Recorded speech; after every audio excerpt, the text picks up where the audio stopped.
सुखदेव जी कहते हैं परीक्षित पहुंच गए भौमासुर के राज्य में। भौमासुर ने द्वार पर एक मुर नाम की राक्षस को खड़ा किया था कि कोई आए, बड़ा ही पहलवान था वो, जो भी आता पहले उससे ही हार जाता था। भौमासुर तो बाद में युद्ध करता था। भगवान पहुंच गए उसके यहाँ और ठाकुर जी क्या करते हैं, द्वारिकाधीश क्या करते हैं, उसके साथ युद्ध करते हैं और अंत में सुदर्शन चक्र से उसका सर जो है धड़ से अलग कर देते हैं। और मुर दैत्य को मारने से द्वारिकाधीश का नाम आज मुरारी पड़ गया। अब भीतर गए जहां पर भौमासुर था। सुखदेव जी कहते हैं परीक्षित भौमासुर के साथ में भी भगवान का युद्ध होता है और उसका भी उद्धार गोविंद करते हैं। जब भौमासुर का द्वार को खोला गया, कक्ष को खोला गया, तो 16,000 और सभा में बड़े बड़े योद्धा थे, कोई एक शब्द नहीं बोला था, एकमात्र रक्षा की तो कृष्ण ने की थी। पर कहते ना, लोग पूछते हैं कि अरे कृष्ण ने तो 16,100 ब्याह कर लिए, तो हम 2-4 नहीं कर सकते क्या? कृष्ण ने रासलीला की, हम नहीं कर सकते क्या? पर कृष्ण को पहले जानो कि कृष्ण कौन है। कृष्ण जब 6 दिन के थे तो पूतना को मार दिए, जहर पी लिए। जो प्रश्न करते हैं क्या भाई तुम भी पी सकते हो 6 दिन की अवस्था में जहर? नहीं पी सकते। जहर पी लिए तो पता नहीं चलेगा कि किस लोक में चले गए। कितनी कम उम्र में कृष्ण ने कितने बड़े बड़े राक्षसों को मारा। तुम भी कर सकते हो।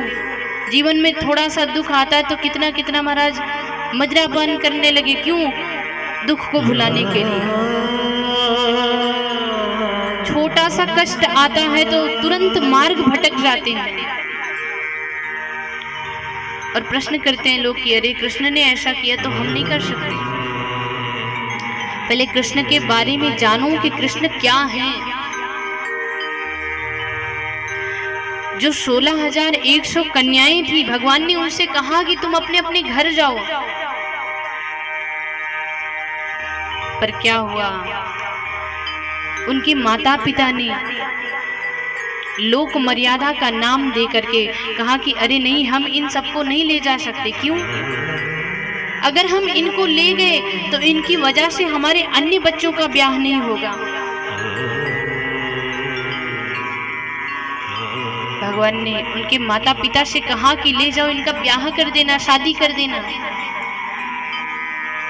बताओ, ऐसी भी परिस्थिति आती है कि जब माता पिता भी साथ छोड़ देते हैं, एकमात्र भगवान साथ देते हैं। माता पिता ने भी मना कर दिया ले जाने से, कहा कि हम नहीं ले जा सकते। क्यों? कहा कि महाराज हम किसके साथ में ब्याह करेंगे? ये सारी कन्याएं एक राक्षस के द्वारा स्पर्श की गई हैं, इनके साथ में कौन विवाह करेगा?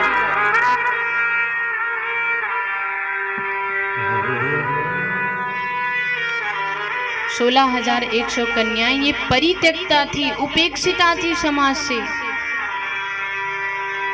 भगवान ने देखा कि जब इनके माता पिता भी इनको ले जाने के लिए तैयार नहीं हो रहे हैं तो क्या करें? भगवान ने उन सबसे कहा कि अपने अपने घर जाओ।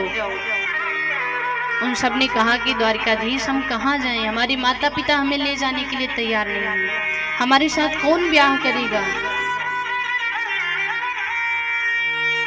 सुखदेव जी कहते हैं परीक्षित, उन कन्याओं ने कहा कि हे कृष्ण, हम आत्महत्या कर लेंगे। जब भगवान ने सुना कि अरे आत्महत्या तो जघन्य अपराध है, भगवान ने मन में विचार किया कि अगर ये कन्याएं आत्महत्या कर ली तो एक तरह से पाप हो जाएगा, पाप लगेगा इन सबको। और अगर ये 16,100 कन्याएं गलत मार्ग पर चली गई तो हम तो आए हैं धर्म की रक्षा के लिए, फिर कैसे धर्म की रक्षा होगी? फिर तो और अधर्म बढ़ जाएगा अगर इतनी सारी कन्याएं गलत मार्ग पर चली गई तो। भगवान ने कहा, हम मेरे साथ में आप सब ब्याह करना चाहती हैं? बोले हाँ। जो कहते हैं ना कि कृष्ण 16,100 विवाह किए, हम कर सकते हैं कि नहीं? करो भाई। आज भी ऐसी कन्याएं हैं, ऐसी बेटियां हैं जो किसी न किसी कारण से गलत मार्ग पर धकेली जा चुकी हैं और नित्य प्रति धकेली जा रही हैं। बताओ दुनिया में कौन कृष्ण बन करके उनको अपनाता है? कोई नहीं उनसे ब्याह करने के लिए तैयार होता। शादी देखी जाती है तो 2-4 गांव में पूछते हैं कि भाई बिटिया कैसी है, उसका स्वभाव कैसा है, उसका व्यवहार कैसा है। कृष्ण एकमात्र ऐसे हैं, एक ही बार में 16,100 रूप धारण करके गोविंद ने 16,100 कन्याओं के साथ पाणी ग्रहण किया। कितने कृष्ण बन करके अपनाते हैं आज की बेटियों को, जो ऐसे गलत मार्ग पर चली गई हैं, गलत जगह जबरदस्ती उनको भेज दिया गया है। कोई नहीं खड़ा होता है उनको अपनाने के लिए, उल्टा उनकी निंदा सब करते हैं, गलत दृष्टि से सब देखने के लिए तैयार रहते हैं, खुश रहते हैं, लेकिन उनको अपनाना कोई नहीं चाहता। कृष्ण पर अंगुली उठाने से पहले कृष्ण के बारे में जानो। कृष्ण चाहते तो 16,100 कन्याओं को दासी बना करके ले जा सकते थे, अपनी नौकरानी बना करके ले जा सकते थे, लेकिन उन्होंने ऐसा नहीं किया। क्यों?